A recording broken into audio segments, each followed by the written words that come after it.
రేపు ఈ మనీషా మాటలతో నన్ను కూడా వీధిలోకి విసిరి పారేస్తారు.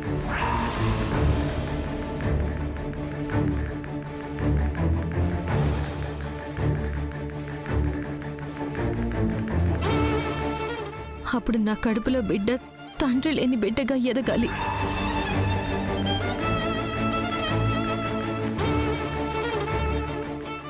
ఇదే కదా త్వరలో నా కడుపులో పుట్టబోయే బిడ్డకి మీరిచ్చే బహుమతి.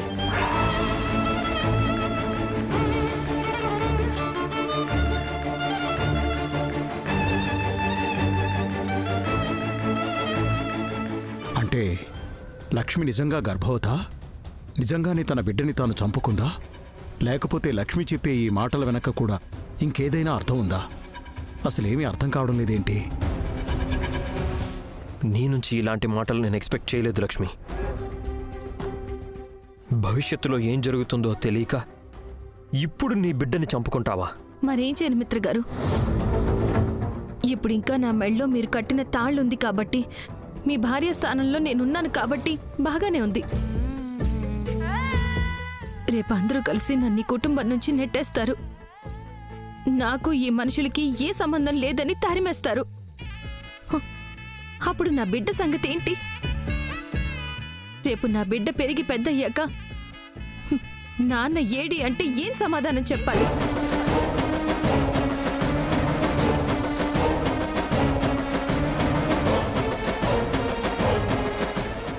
మా నాన్న నన్ను ఎందుకు చేరదీయలేదు అని అడిగితే నేనేం జవాబు చెప్పాలి?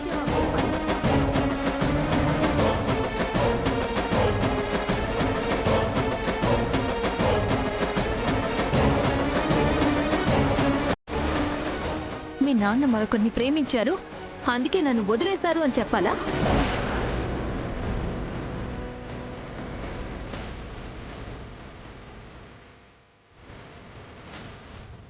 వాళ్ళ స్వార్థం కోసం నన్ను పెళ్లి చేసుకున్నారు, వాళ్ళ అవసరం తీరిపోగానే నన్ను వదిలేశారు అని చెప్పాలా?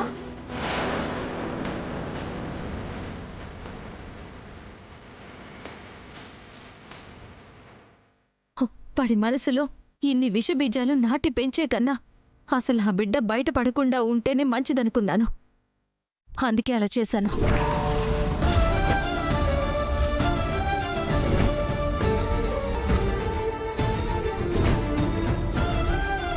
లక్ష్మి, నిన్ను, నీ ఆలోచనల్ని, నువ్వుండే విధానాన్ని చూసినప్పుడు నాకెంతో గౌరవం కలిగేది.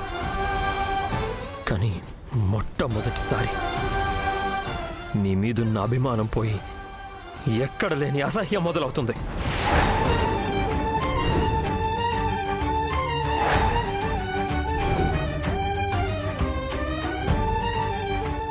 నన్ను క్షమించండి మిత్రగారు. నేననే ప్రతి మాట మిమ్మల్ని బాధ పెడుతుందని తెలుసు, మిమ్మల్ని వేలెత్తి చూపిస్తుంది అని తెలుసు. ఆయన తప్పడం లేదు. నేను నిజంగానే ఒక బిడ్డని కంటే ఆ బిడ్డ పరిస్థితి ఇలాగే ఉండేది. అలా అని ఇంత కఠినంగా మాట్లాడి మిమ్మల్ని బాధ పెట్టడం కూడా ధర్మం కాదు. సంజన విషయం బయటపడకుండా ఉండడం కోసమే నేను ఇదంతా చేస్తున్నాను.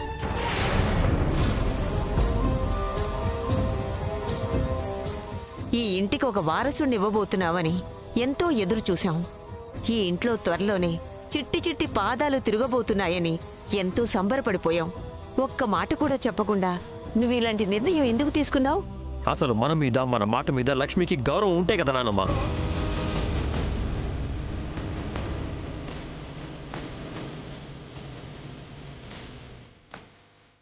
మనం సంతోషపడుతున్నామని తనకి తెలుసు, మనం సంబరపడిపోతున్నామని కూడా తనకి తెలుసు. అయినా ఇంత పని చేసిందంటే ఏమనుకోవాలి?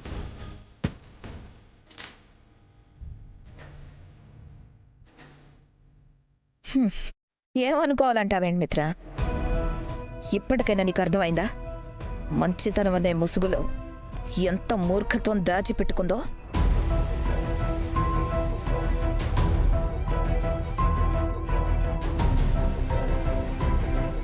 నిజం బయటపడనంత వరకు ఒకలా ఉంది, నిజం బయటపడ్డాక విషం కక్కుతోంది.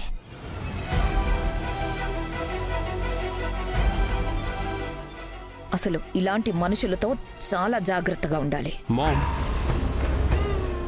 అసలు వదిన ఎలాంటి పరిస్థితుల్లో అలా చేయాల్సి వచ్చిందో ఆలోచించడానికి ప్రయత్నించండి, అంతేకాని అర్థం లేని నిందలు వేయడానికి కాదు. వివేక్, నువ్వు నోరు మూస్తావా? లక్ష్మి చేసింది చిన్న పని కాదు, అందరి నమ్మకాన్ని వెక్కిరించింది, అందరి ప్రవర్తనని ప్రశ్నిస్తోంది. తను మాత్రమే పెద్ద దేవలోకంలో నుంచి దిగి వచ్చినట్టు, మిగిలిన వాళ్ళంతా రాక్షస జాతికి చెందిన వాళ్ళన్నట్టు మాట్లాడుతోంది. ఇన్నాళ్ళు కలిసుండి తన కుటుంబానికి తనకిచ్చే గౌరవం ఇదేనా? ఇప్పుడు నాకు బాగా అర్థం అవుతుంది లక్ష్మి. నువ్వు ప్రెగ్నెంట్ అయినప్పటి నుంచి మేము సంతోషపడిపోతున్నాం, మేమే ఉత్సాహపడిపోతున్నాం. కానీ నీలో ఎప్పుడూ ఆ సంతోషం కనిపించలేదు.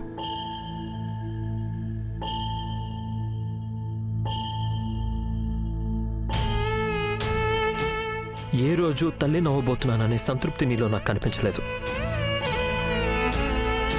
నిన్ను బాగా చూసుకోవాలని, నీ కడుపున పుట్టే బిడ్డని గొప్పగా పెంచాలని మేమనుకున్నాం గాని అసలు ఆ బిడ్డని కనాలన్న ఉద్దేశం నీకు లేదు. చెప్పాను కదా మిత్రగారు, ఏ ధైర్యంతో నేను ఆ బిడ్డని కనాలి?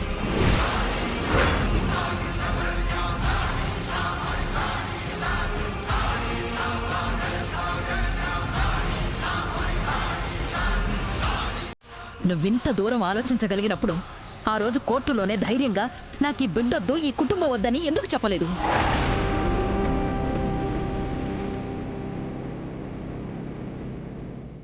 ఎందుకు నీ బతుకు నువ్వు చూసుకోలేదు? ఎందుకు నీ దారిన నువ్వు వెళ్ళిపోలేదు? నీ బిడ్డని అడ్డం పెట్టుకొని మళ్ళీ ఈ ఇంట్లో కడుగు పెట్టావు. ఆ బిడ్డ భవిష్యత్తు ఏమైపోతుందో అని ఒక ఆలోచన మాలో కలిగేలా చేశావు. ఇదంతా ఏ స్వార్థం కోసం చేశావు లక్ష్మి?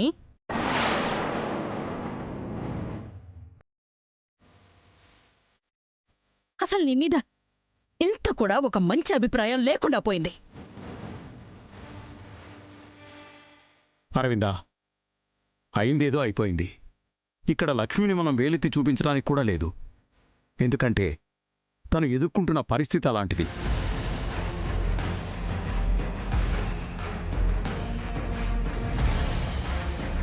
తన జీవితం మీదే తనకి నమ్మకం లేని దుస్థితి. అలాంటప్పుడు తను బిడ్డను మాత్రం కనాలని ఎలా అనుకుంటుంది?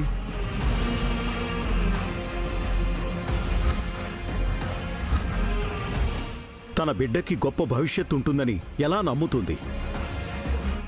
అందుకే ఈ పని చేసుంటుంది.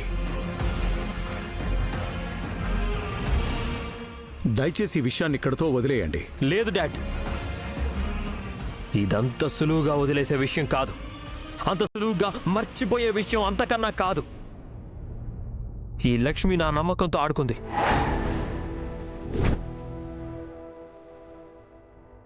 ఇంత జరిగాక కూడా ఏమీ కానట్టుండడం నా వల్ల కాదు.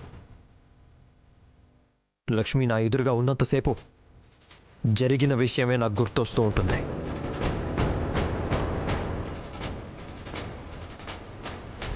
అందుకే ఇకపై నుంచి ఈ లక్ష్మి ఇంట్లో ఉండడానికి వీల్లేదు.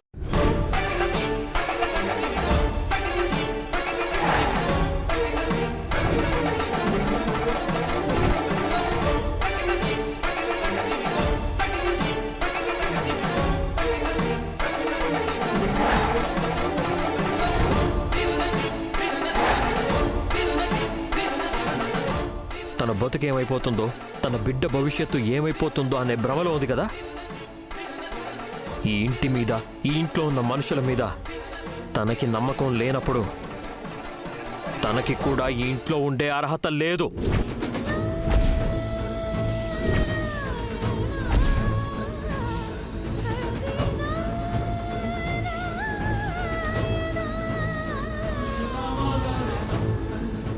తన కడుపులో ఉన్న బిడ్డ వల్లే కదా విడాకులు ఆగిపోయాయి. ఇక ఆ విడాకుల్ని ఎవ్వరూ ఆపలేరు.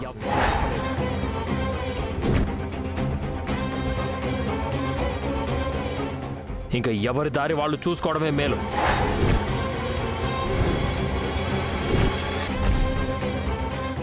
వెంటనే లాయర్ని పిలిపించి ఏర్పాట్లు చూస్తాను.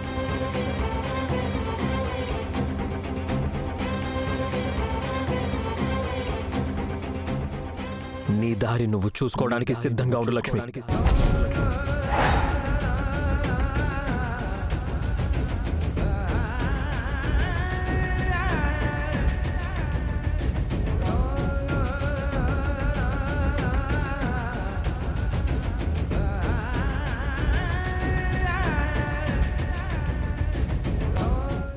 చాలా పెద్ద తప్పు చేసావు లక్ష్మి. ఇక్కడ మనుషుల మీద ద్వేషంతో అన్యాయంగా ఒక ప్రాణం తీసి చాలా పాపం చేశావు. ఆ పాపానికి ప్రాయశ్చిత్తం నువ్వు అనుభవించి తీరాల్సిందే. ఏదేమైనా నువ్వు మిత్ర కలిసి ఉండడం నాకు మొదటి నుంచి ఇష్టం లేదు.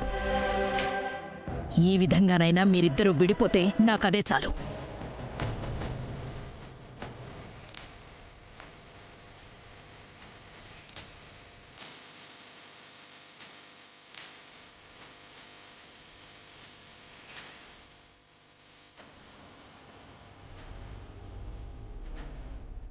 నువ్వింత పని చేస్తావని నేను అస్సలు ఊహించలేదు లక్ష్మి. ఈ బిడ్డ మూలంగానైనా నువ్వు మిత్ర సంతోషంగా ఉండే క్షణాలు వస్తాయని ఆశపడ్డాను. కానీ అలాంటి రాత లేకుండా చేసుకున్నావు.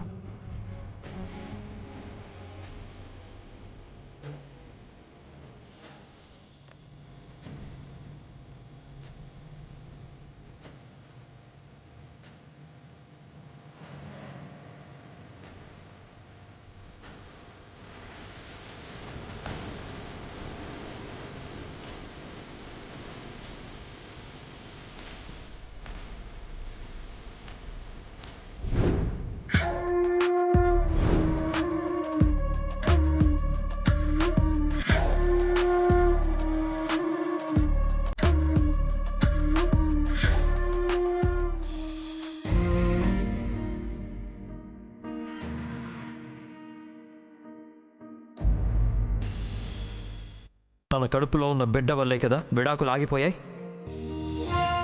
ఇక ఆ విడాకుల్ని ఎవ్వరూ ఆపలేరు. ఇంకా ఎవరి దారి వాళ్ళు చూసుకోవడమే మేలు. నీ దారి నువ్వు చూసుకోవడానికి సిద్ధంగా ఉండు లక్ష్మి.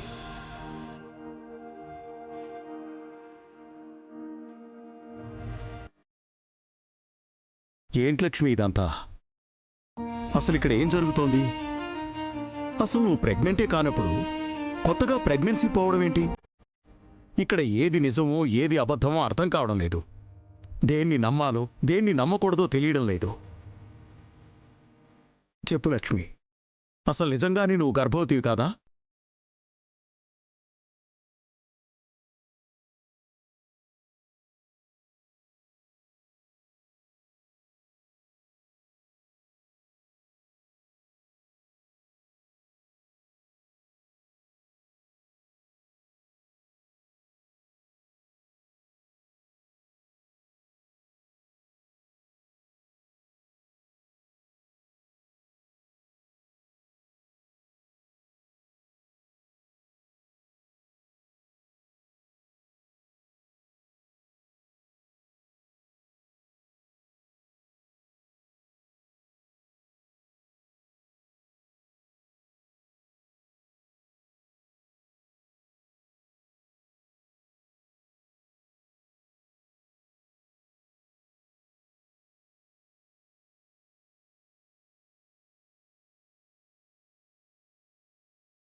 మరింకెవరివి? సంజనవి.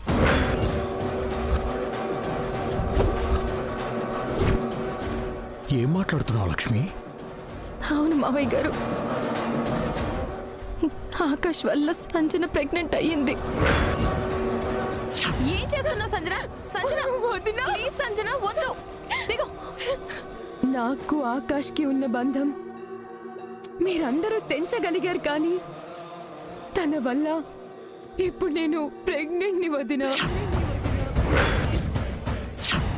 అనుకోకుండా సంజన కడుపుకి దెబ్బ తగలడంతో తనని హాస్పిటల్కి తీసుకెళ్లాల్సి వచ్చింది.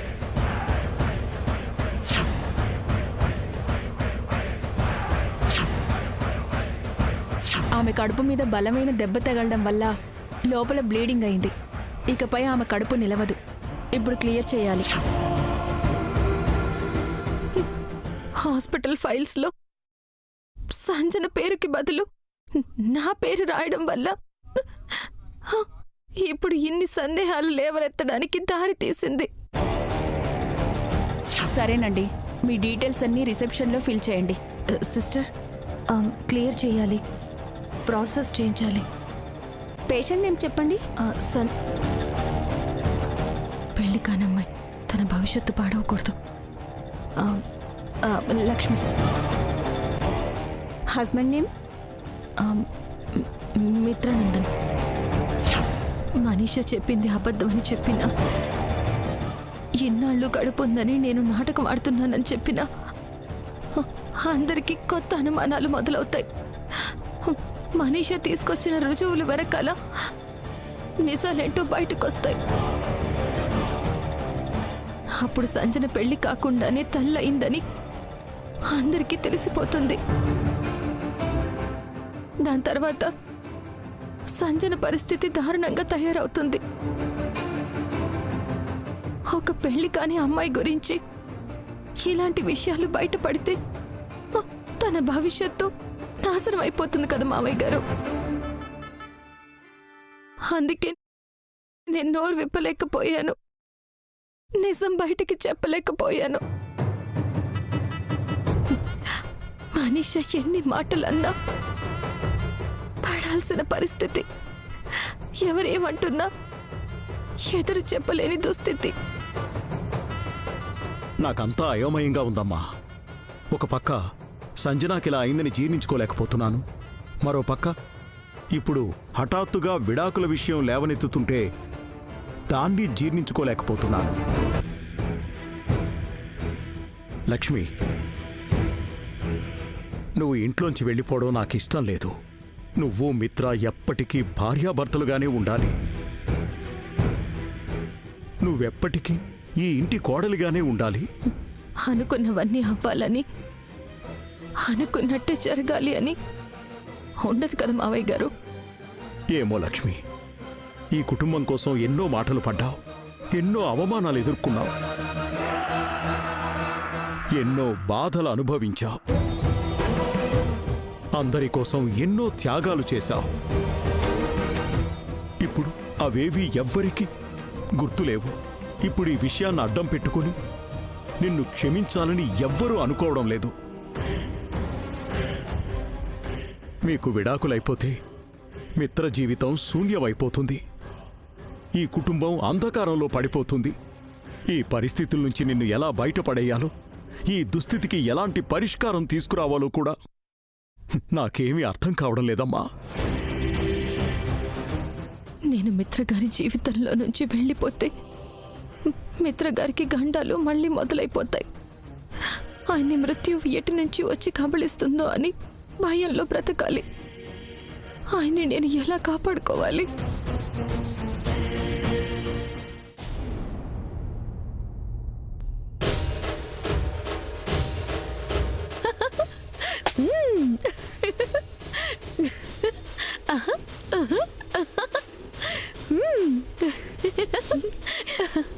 మనీషా, ఏంటి తొలకరి జల్లులకి నేల పులకరించిపోయినట్టు నువ్వు తెగ పరవశించిపోతున్నావు? ఏంటి సంగతి? దీన్ని పరవశం అనకూడదా ఆంటీ? నా మనసులో జరుగుతున్న ఉత్సవం అనాలి. నాకు మిత్రకి మధ్యలో ఉన్న ఆ అడ్డుగోడ రేపు తొలగిపోబోతోంది. ఇంతకన్నా సంతోషం కలిగించే విషయం నాకేముంటుంది? ఎగ్జాక్ట్లీ మనీషా. ఇలాంటి శుభతరుణం కోసం నువ్వు ఎన్నాళ్లుగా ఎదురు చూస్తున్నావో నాకు తెలీదా? నా ఎదురు చూపులకి ఫలితం ఇన్నాళ్లకి దక్కిందా ఆంటీ? హం, నేను ఆ దేవుణ్ణి ఎన్నాళ్లగానో కోరుకుంటున్న కోరిక రేపు నెరవేరబోతోంది. ఒక్కసారి ఆ లక్ష్మి మా జీవితాల్లో నుంచి వెళ్ళిపోతే ఇక మిత్రని నా సొంతం చేసుకుంటాను. ఇక ఎప్పటికీ నా నుంచి దూరం కానివ్వను. పోనీలే మనీషా, నువ్వు లక్ష్మి అంతలాగా పూజలు పునస్కారాలు చెయ్యకపోయినా ఆ పైవాడు నీ ప్రేమను అర్థం చేసుకున్నాడు. నీ ప్రేమలో ఉన్న నిజాయితీని అర్థం చేసుకున్నాడు. అందుకే మళ్ళీ నిన్ను మిత్రని కలపడానికి మీ ఇద్దరి మధ్యలో నుంచి లక్ష్మిని పంపించేయబోతున్నాడు. Exactly aunty. నా ప్రేమే ఒక పూజ లాంటిది, నా అభిమానమే ఒక అర్చన లాంటిది. అందుకే ఆ దేవుడు కూడా నా కోరికని అర్థం చేసుకుని మా జీవితాల్లో నుంచి లక్ష్మిని పంపించేయడం జరుగుతుంది.